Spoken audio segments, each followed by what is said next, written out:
Culture evolves at the speed of light, just like your financial needs. When it comes to your money, Credit Karma keeps you in the know and ahead of the game. You can count on Credit Karma to keep up with your financial needs as they evolve. We'll help you monitor your progress and give personalized recommendations so you can make strides towards your goals and find your way to money. Make sure you're on the right track, no matter where you are on your financial journey. Intuit Credit Karma. Karma you can count on.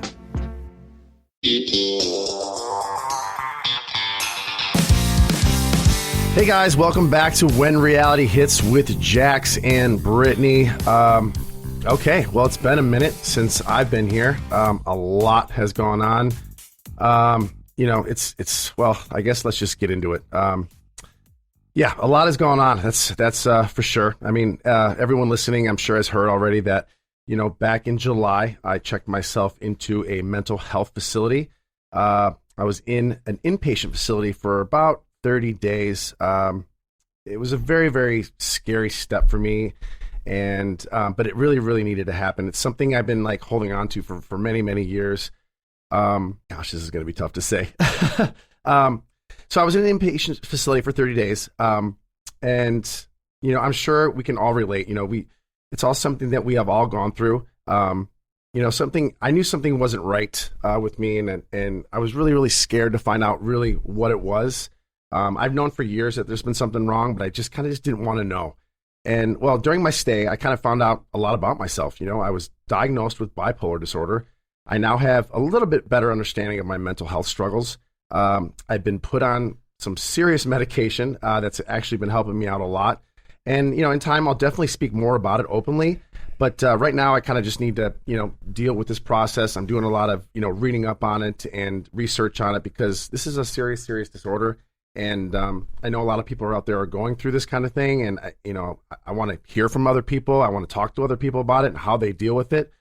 However, though, I will touch on a few things to give more context of what my stay at the facility kind of looked like, because people are asking, and there's a lot of speculation online. So at the facility, I was allowed to have my phone during specific hours when I wasn't in therapy. My therapies were approximately 7 hours a day.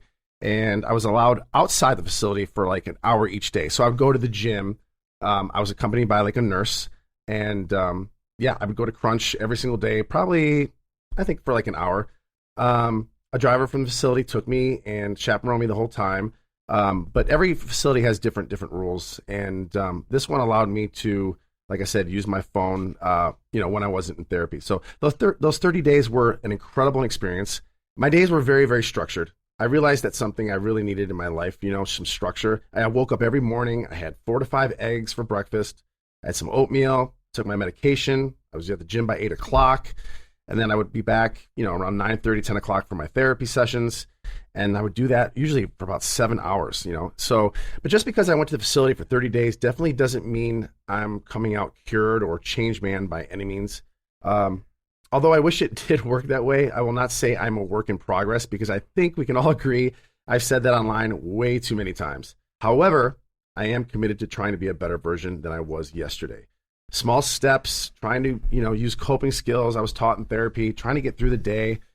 Okay, so let's get into this. I know that Brittany addressed our current situation on last week's podcast. It's been a really, really, really rough, really rough week. Anyone that has gone through a divorce will understand how difficult this is. Brittany did file for divorce. I understand why she did, and I agree that this is the right decision for our family. I will always love and care for Brittany. I mean, she's the mother of my beautiful son. All I want for us is to be amicable co-parents and even hopefully really, really good friends one day. I know I'm an amazing father, and I know that I will make an excellent ex-husband. So that's all I'm going to say about this right now. And that's that. All right, let's get started with today's podcast. Today I have Scott Kaufman here. He's a coach, mentor, and works with various people who are committed to growth. We met through my buddy Jesse. He's worked with Jesse through his divorce. Scott, how you doing? I'm great, man. Thanks for having me. Give me a little bit, of what you do. So I work with people in identifying and working with their unconscious patterning. I work with the universal laws of the universe. the things that guide us that maybe we don't recognize are at play.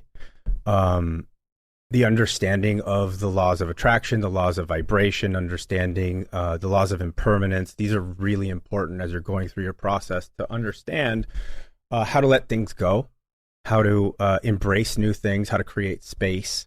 When you're dealing with something like you're dealing with, presence is really an important thing.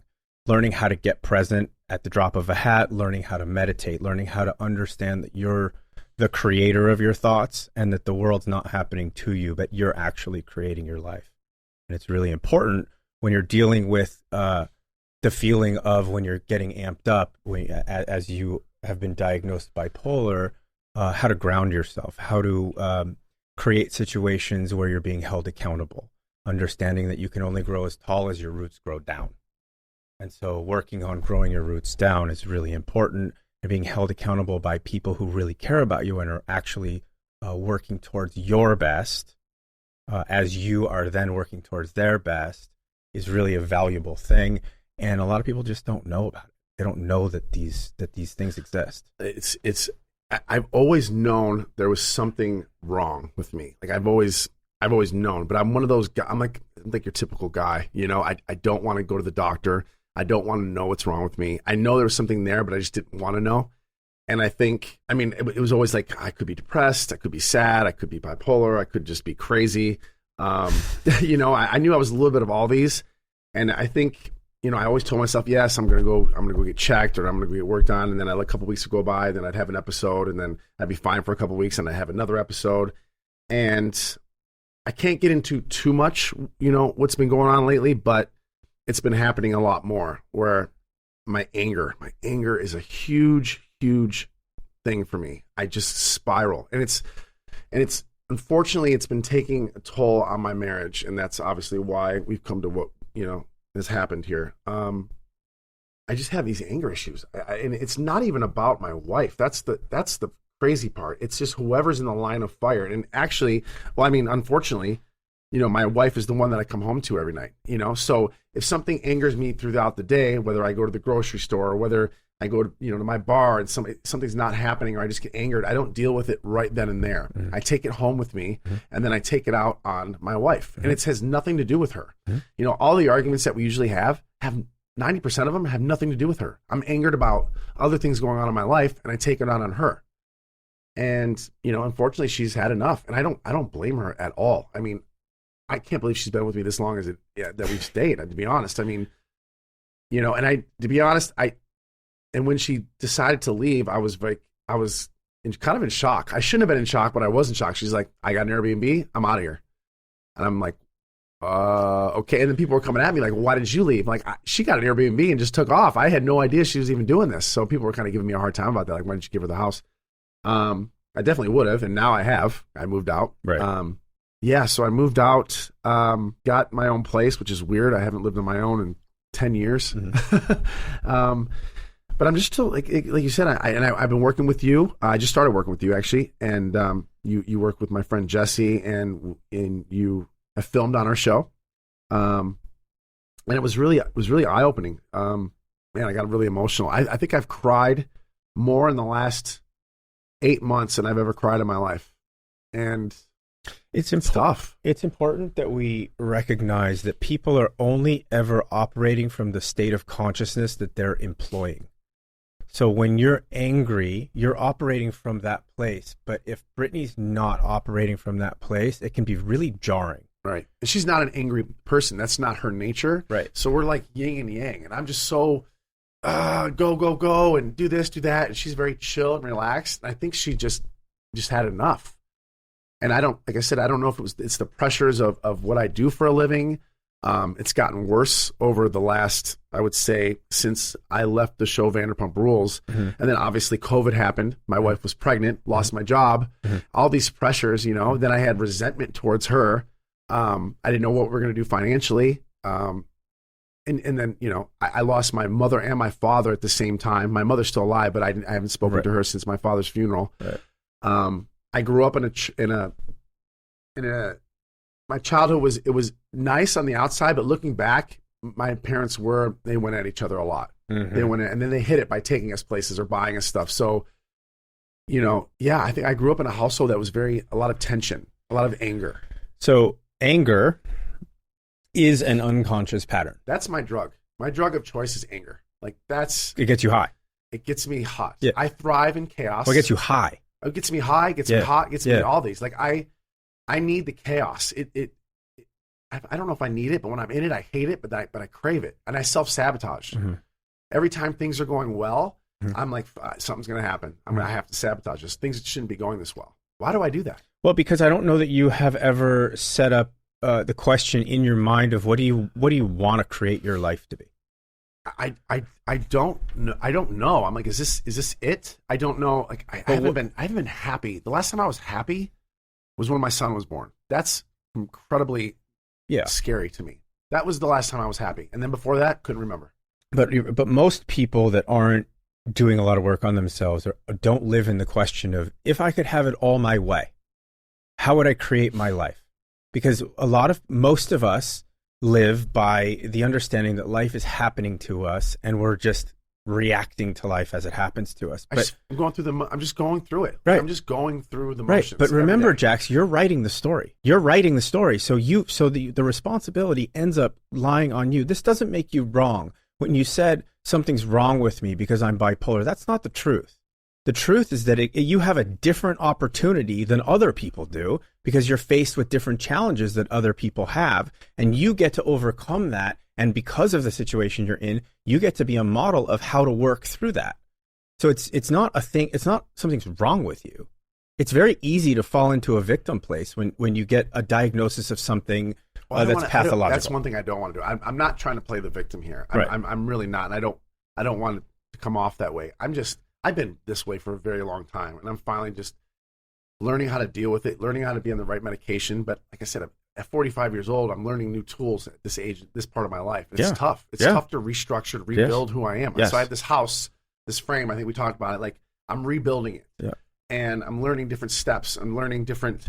I got like this new brand new tool belt. That's when I went to therapy. It's my thing. I went to Home Depot and I bought all these brand new tools, and now I have to use them. And it's tough. Like I'm going through each day trying to figure out, okay, what did I learn in therapy? What steps should I take here? Because I'm still having those triggers. I know I keep saying I'm a work in progress. That's the running joke with me. I'm a work in progress. I'm always going to have the scaffolding around me. I'm always going to have that. I'm aware of that. I'm always going to have issues. We all are. For lack of a better word, there's nobody that you've ever met that doesn't have a little war going on inside of them that they're battling. What if you looked at the tools, the Home Depot tools, as toys that you get to play with, rather than I have to? But it's overwhelming because there's so many things. Like when I went to therapy, I realized, yes, I went in there because I have anger issues, but I'm like, wow, I have this problem. I have this problem. Like, wow, I do this too, and I do this, I do this. Now I have all these things. I'm like, man, I'm not a good person. Like I just don't think I'm a good person. I'm just not. I think I have a good heart. I think that, I'll go out of my way for people, but man, I'm a shitty person. You have a lot of deep rooted trauma, dude. Yeah. And there's no such thing as a bad person. And from a highly conscious place, there's almost no such thing as a problem. There's a situation, and you have a situation, and your job is to now address that situation. It's not, if you look at it as a problem, then you're not going to want to address it. You're going to be in resistance to addressing it anyways, because it has a negativity, right? It's like we fight. If I said to you, you have to be at work at 10, okay?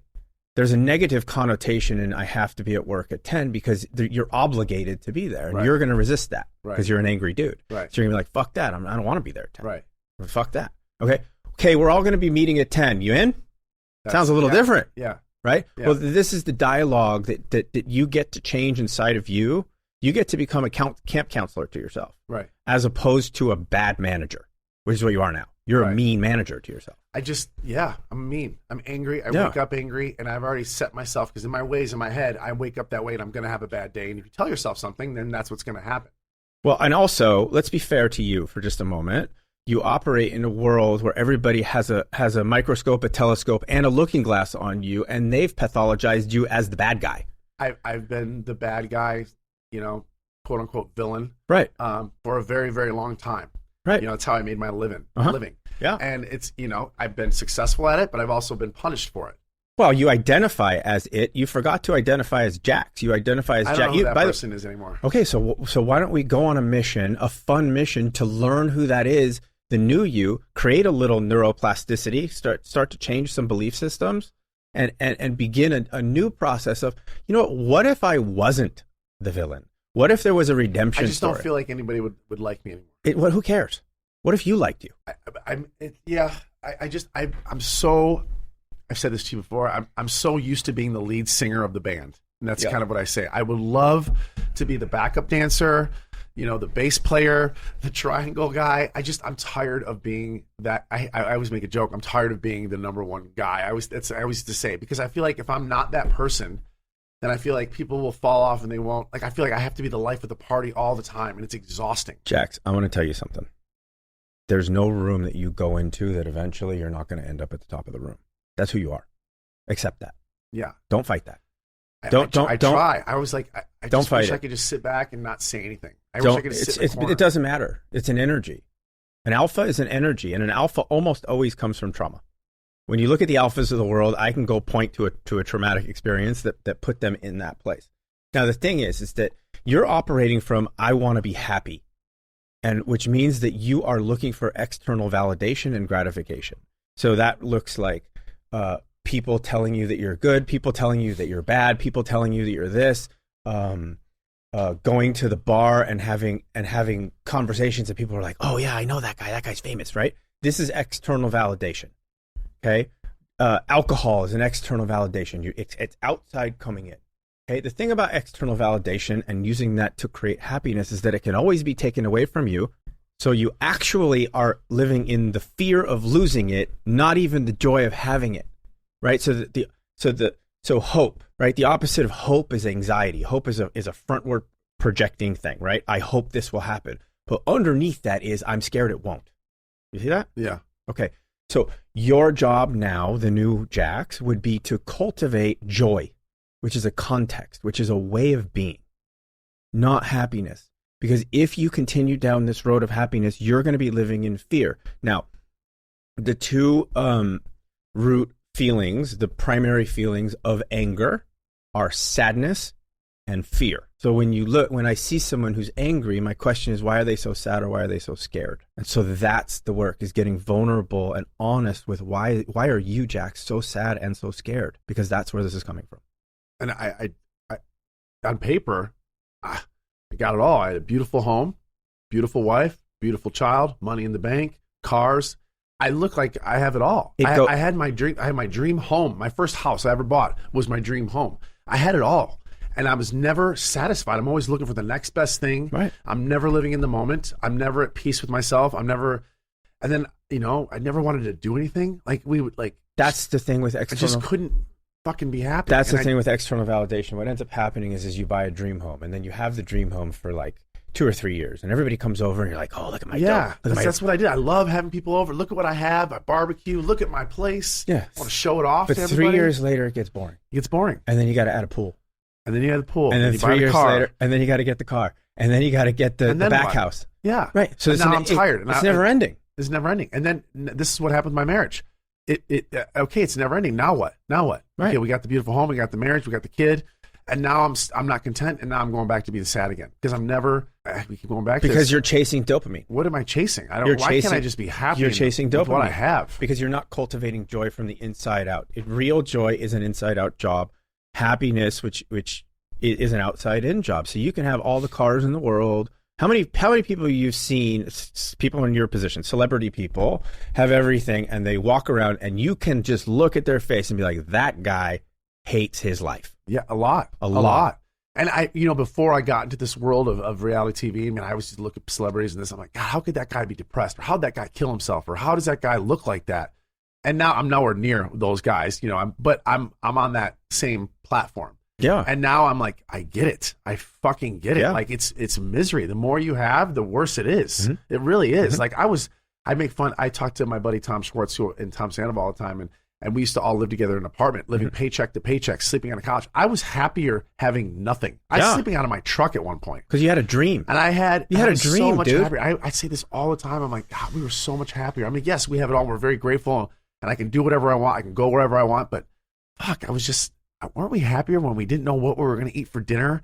We had to go to the dollar menu at McDonald's because we couldn't afford it. We had to work, and we couldn't go anywhere on holidays because we had to work. And like, yeah, life was tough. Yeah. But fuck, we were happy. Like, we were happy people. And now we're just fucking miserable. Because being famous can suck. Yeah, but I didn't know what else I wanted to do with my life. It sucks. But I didn't know. Like, all my friends knew out of high school they wanted to go in finance. They wanted to be in business. They wanted this. I didn't know what the fuck I wanted. I was the one that left. I didn't stay home and went to college and got the kids and did the 9 to 5. I didn't do that. It wasn't for me. So I was traveling, and I lived in Europe for a while, went to Australia, went to Miami, New York, trying to figure out what the fuck I wanted to do. And then I fell into this, I was modeling for a while, then I fell into this world. I went through a gap where I bartended for a little bit and trying to like, now what? I'm 29 years old. I didn't finish college. Yeah. What the fuck am I going to do? What am I going to do? And then the show came, and then I was like, well, here's an opportunity. And here we are, 12 13 years later. And I'm in it, and I'm doing very well, and I'm very blessed, and but God, I'm like, is this it? The thing about getting a platform, which is really what you've done. And it's been an amazing platform. It's been amazing, and I'm not trying to play a poor me. I don't want to say that. But now that you have this platform, the question is, what are you going to do with it? It's been doing you.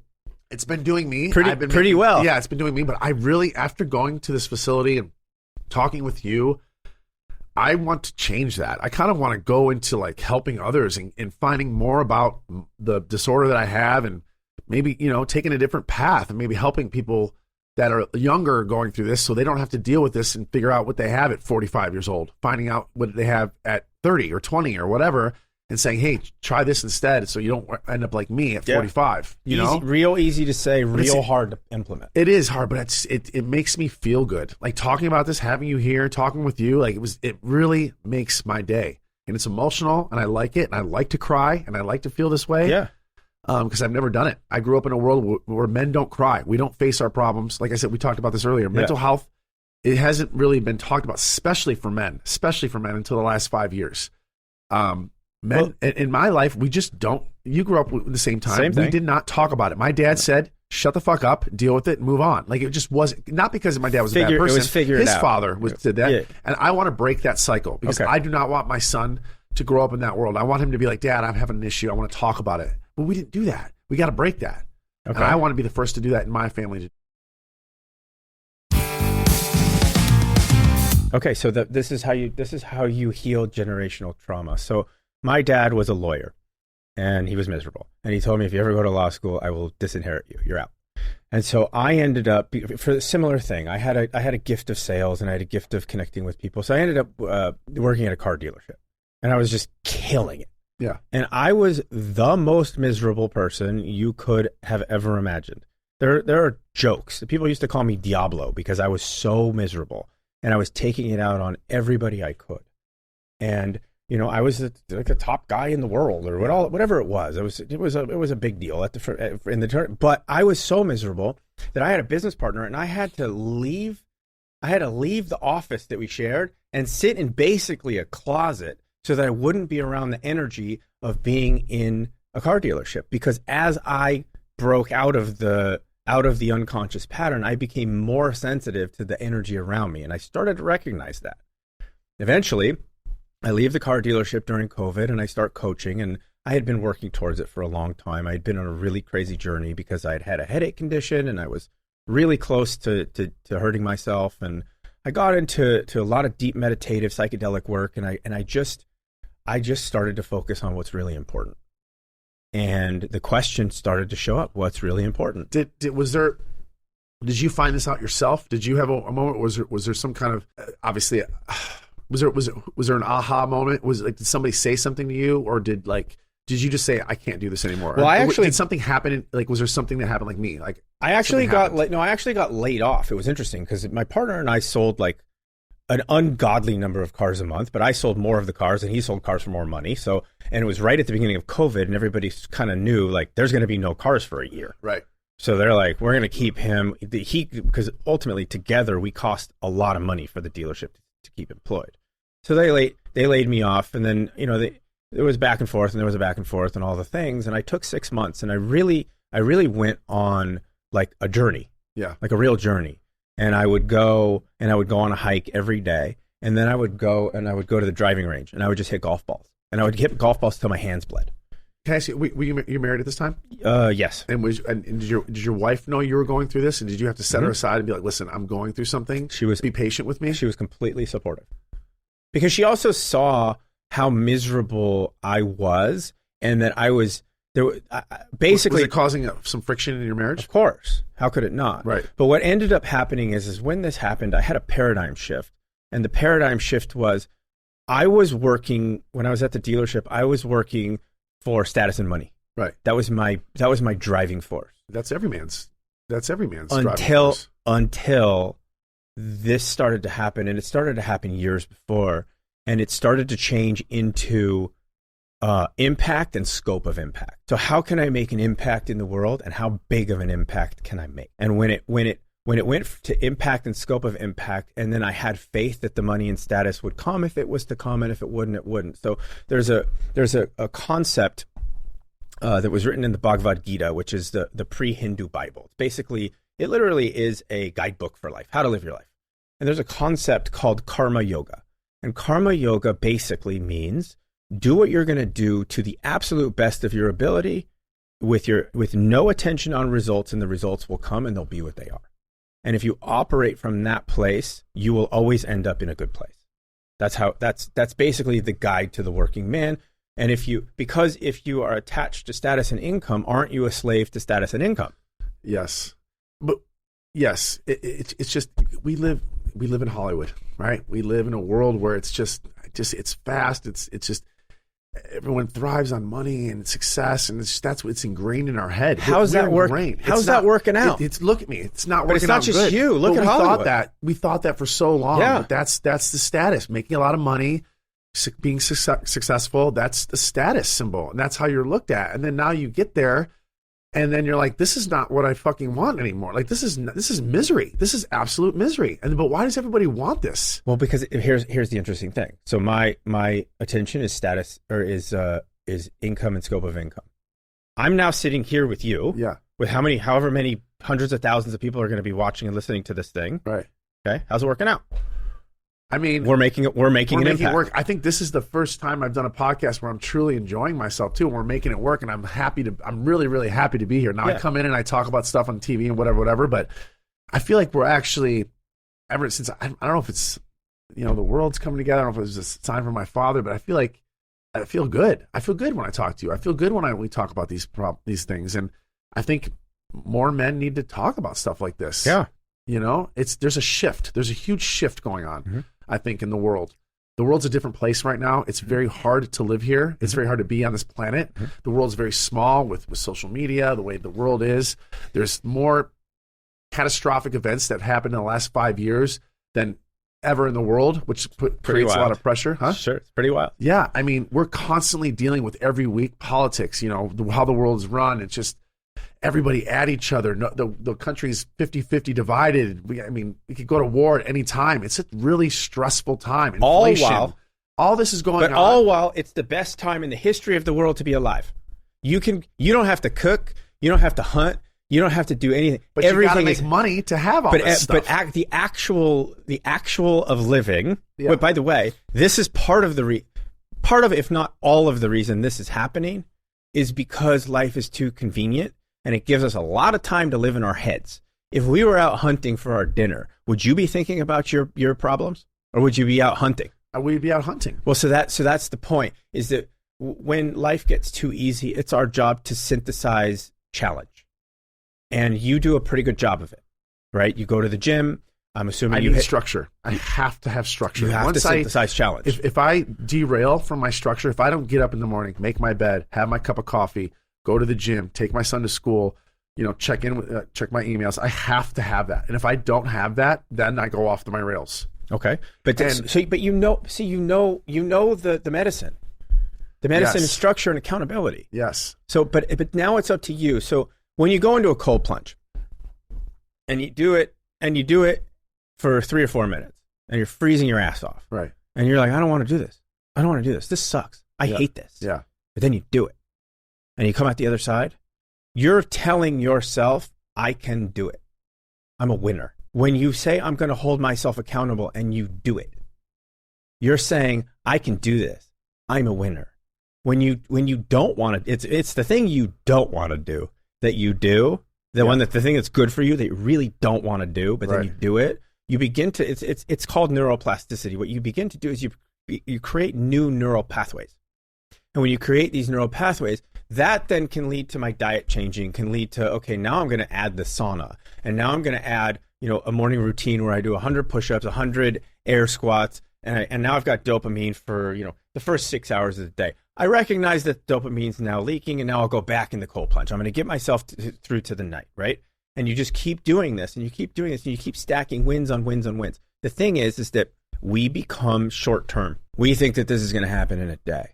Right, we were talking about Shawshank. I like, let's fix it, Band-Aid. Yeah. And the first thing that I've ever worked on in my life, the thing that I fully got through was rehab. I wanted to leave the first week. I'm like, this is not fucking for me. My ego is fucking huge. I can barely get through the door. I walked in there. I don't want to fucking be here. I'm not like these people. I don't need this. It took me about 3 to 4 days before I okay, I'm paying for this. I'm gonna let this work. I'm gonna just let my guard down a little bit, because I've had problems with therapy before. I had a woman that I dealt with that kind of outed me. I let myself go. I never wanted to go to therapy. I was against it. I'm like, I'm not going to tell a fucking stranger about my fucking problems. Like, no, I'm not going to open up. And I did, got fucked. She went and told everybody my story. So then I took about 9 years off, and then obviously all this is going down, and I'm like, okay, you need to try therapy. You need to try it. And now I'm opening up and doing it again. But I couldn't allow myself. When I got there, I fucking hated it. And then I just let myself, and then I loved it. I didn't want to fucking leave. I really, really didn't. I was so sad leaving. I was crying. I'm like, I don't want to go. I was scared to leave those front doors, because I got up in the morning, I had my breakfast, structure every day. I knew what I was doing. I was reading. I was in that world, and I'm like, God, I know that the world's going to hit me like a ton of bricks, and I got to go back to filming my show, and I know everybody's mad at me, and they're going to come at me, and I was just like, I'm so scared, and it's been happening, but I've been dealing with it, but it's scary. It's scary. It's scary to work on yourself. It's scary to tell people that you have problems. I have a lot of similar, when I get unconscious, my patterning is very similar to yours. I can get very angry, I get very sharp. Yeah. I see things from 30,000 feet, so I can call you out real easy, real fast for whatever reason. And if people don't see the way you see it, and you get frustrated. I get frustrated with everybody. And I even this morning, I'm like, why aren't you getting it? It's like, this is how I want it. Why aren't you seeing that? But then, you start yelling at them. I get aggressive for no fucking reason. And I start yelling at people. Yeah. I yell at my sister. I yell at my And you don't even realize you're doing it until halfway. I'm doing it. And then I have to tell my friends, that this is how I am, but don't take it the wrong way. But like even the other day, I was like, just the simple things, going to lunch or whatever, and explaining something on the phone. I'm screaming. And I don't even realize I'm doing that. People are like, do you realize you're screaming and yelling at something that's like, I had to write a check the other day for something. It was just the way it was done. It was wrong, whatever. I was screaming and yelling. And then my kid's in the backyard. I'm like, what the fuck am I doing? So here's the way to look at therapy, and here's the way to look at when somebody puts this in front of you. And because game recognizes game, and I have a very similar unconscious pattern as you do. My wife, who is pretty much enlightened in a lot of ways, she finds silly metaphors to make me see things that I won't see. So I have a daughter who's turning 5, and we read her books every night, just like you do with a kid, right? So we just so happen to have 2 Green Eggs and Ham books. Okay, have you ever read Green Eggs and Ham? Of course. Okay, so I'm him, you're him, right? Will you try it? No. Will you try it? No. Will you try it? No, not in a car, not. And then you finally try it, and you're like, well, this is great. Yeah. So when you have people that you trust offer you something that you're like, no, think of Green Eggs and Ham. Hey, what if I just gave it a shot here? Let's just give it a fair shot. I'm not going to give it a shot so I can prove myself right, that I'm right, because everybody loves to be right. Right. I have to win. I always have to be right. I have to have the last word. How's that working out for you? It's never worked out. And it's another thing. I don't mean to cut you off, but no, it's all good. I went to the gym during therapy, and this is a very small win for me. But you go to the gym, and everybody's in there as aggro alpha male, right? So that I was waiting for this machine, and the guy cut in front of me. Yeah. And normally I would fight like, no, I was here, motherfucker. Like, no, I'm taking this and this, and I would be angry. Even if I got the win, I was angry for the rest of the day. Now I decided to take a different route. No problem, man. I'll go hit something else. And I felt better for doing that. And I talked about it all day. Man, You said it to me. You brought it to me. Win. I was just like, I'm not changing the world. Like, why am I getting angry over things that are not even worth getting angry about? Like, I get angry over the dumbest shit. Why? Why do I get angry over the gym machine? Or why do I get angry if I'm at the grocery store and getting angry over that? Why? And then I make my whole day, even if I win, my whole day is ruined. Of course, because then you have shame. Because then I'm angry about like, yeah, I got the win, but why? Like, why did I have to get so angry? And then when I didn't get that win at the gym, I let that guy use the machine. I felt so good about my day. I was like, you know what? I didn't let that bother me.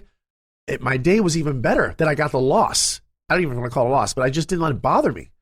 And I was like, man, I wish I can be like this more, because I'm tired of having I always have to have the last word or the win. I got to win. Okay. And it's never worked. So here's something that I tell everybody that I coach. One of the first things I tell them, the most important song that was ever written was actually a children's song. It was "Row, row, row your boat gently down the stream. Merrily, merrily, merrily, life is but a dream." So when you in the morning, if you just think of that song after what I tell you, you're gonna be like, okay, I have a path here. So it's row, row, row your boat, which means always be in action. Okay, makes sense. The boat is what you're living in. That's the construct of what you're living in, right? Gently down the stream. So you don't have to row hard. You just have to be in action. Right. Okay. Merrily, merrily, merrily. So your context, the way you're showing up to the world, is really all that matters, because it's really all you can affect is the step that's right in front of you and how you're making that step. Right. Merrily, merrily, merrily, and you do it 3 times. So you're really reinforcing, how am I showing up to this? Because that's your responsibility. It's nobody's responsibility for how you show up to your day and what you're doing other than you. Okay? Right? Yeah. Life is but a dream. We're living in a manifestation of consciousness. Nobody can ever even prove that this is actually real, what we're doing. It's a dream state, right? When you look at it, all you see is the dream state. Right. Okay. So life is but a dream. So why are we taking it so seriously?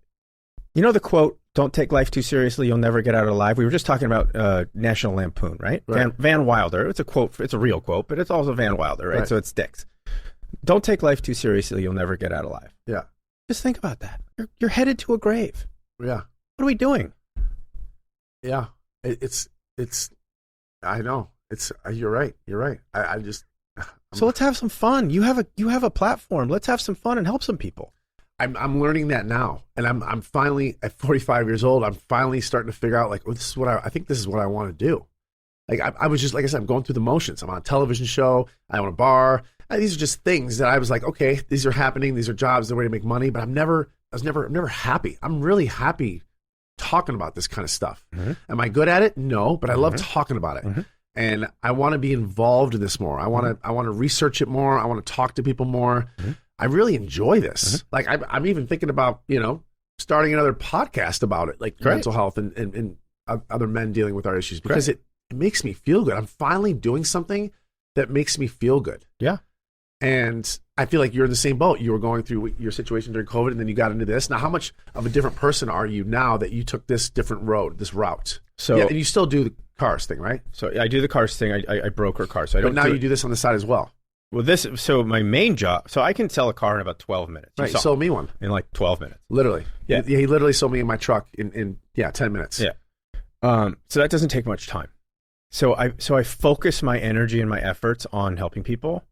And then when people call for cars, it's just like, a back and forth. It's not hard. So that's simple. But you're not that person anymore. Like now you've taken this. If you knew me 10 years ago and you knew me today, and when I started the real spiritual work, when I really got into it, and because of my headaches, I really didn't have a choice. I had to get into psychedelics. It was not because I wanted to, and I didn't even really know anything about it. I'd done something, right? But I started it. Someone tell you about this? So I actually did I was doing a podcast for a minute, and I actually talked to the guy who I read a research thing where there was a guy who had my headaches who was pretty close to suicidal. The headaches they're called suicide headaches, and so people get to a point, and then he ended up at a music festival. He took a bunch of acid at the music festival, And he was like, shit, my headaches are gone. And then they came back, they come back 6 months or a year later, but he had broken the cycle. And so I was kind of at my wit's end, and my daughter was about 1 year old, and we were in a baby group, and I ended up talking to a guy, and he's like, hey, I know this guy that does these plant medicine ceremonies. You should go. And I remembered that article, and I was like, okay. And I went, and it took about 1.5 years for it to really affect the headaches. But walking into that room, I knew, it's like kind of when you're in the right place. Yeah. Like I was just new. And like my dad had always told me, like, whenever you see a hummingbird, just know that a loved one is with you and they're telling you you're on the right track. And he had died a couple years before, and we had an interesting relationship. He was, as a young man, he was really, really hard on me, and he was also not there. And then he ended up getting addicted to migraine pills, goes to rehab, comes out, and then when he comes out, we have the most special relationship. We played golf every Sunday together until the Sunday before he died. And I walk in, and there's a statue of a hummingbird, and then I walk into the house, and a woman comes up to me with a pillow, and she puts the pillow on my lap, and she says, I think you need this, and it's a hummingbird. And I'm like, okay, I'm in the right place. Yeah. And in that moment, I felt like the love of the universe, like real love for the first time ever. And that began a process of me changing how I related to my pain, how I related to myself, how I related to my anger, how I related to my parents, how I related to my life. Yeah. And it began a process.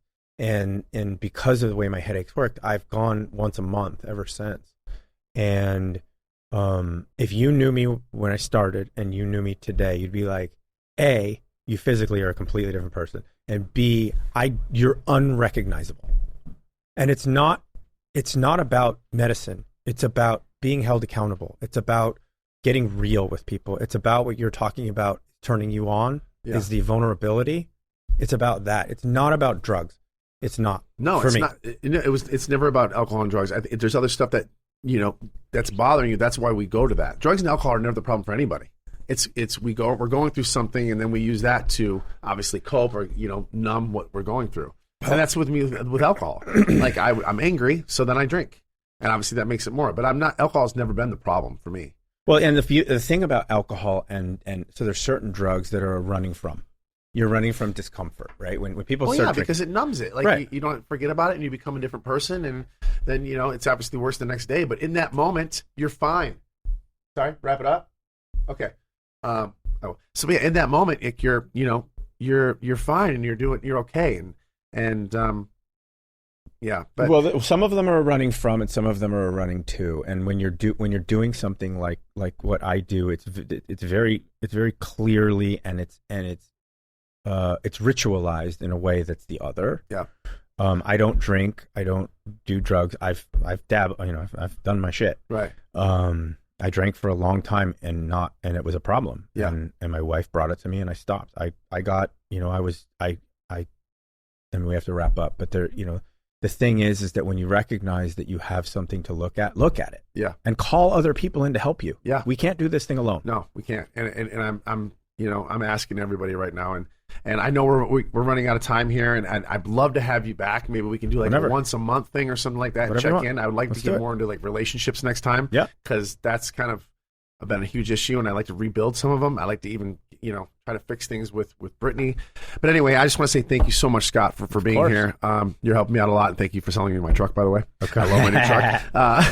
Anyway, thank you everybody for listening to this week. Again, really, really appreciate you guys and having patience with Brittany and I going through a hard time right now. But we love you guys, and we'll see you guys next week when reality hits with Jax and Brittany. Talk to you later.